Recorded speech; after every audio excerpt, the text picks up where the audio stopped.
Continuing with the topic of the scope only, next is that is human geography and the political geography.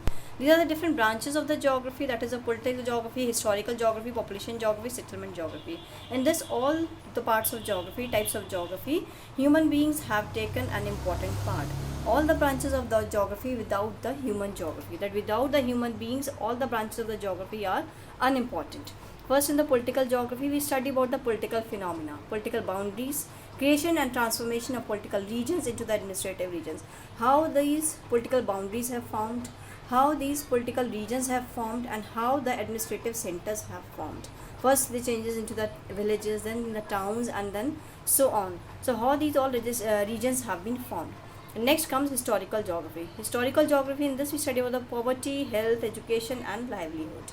That is, since ancient times, how the people have born, how the geographical factors have affected them, how the geographical factors have affected them, and even the how they have started their livelihood. You know about the early man.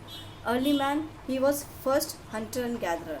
Later on, he invented the fire, then wheel. Then he has made his life easy. He has started growing the agriculture, start growing the crops, start doing the agriculture, start living the settled life. Then many civilizations came up. These are all the part of the historical geography. Then comes population geography. Population, it includes your density, distribution, composition, fertility, mortality rate, and the migration. Nowadays, that is population geography. In this, that is, we study about the whole composition of the population.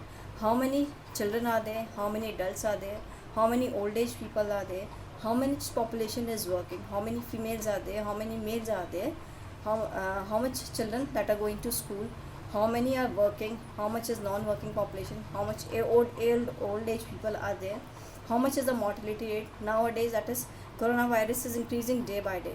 Mortality rate of the country is also increasing. Then comes your settlement geography. In the settlement, we study about the types of the houses. Types of the houses, that is, comes under the settlement only.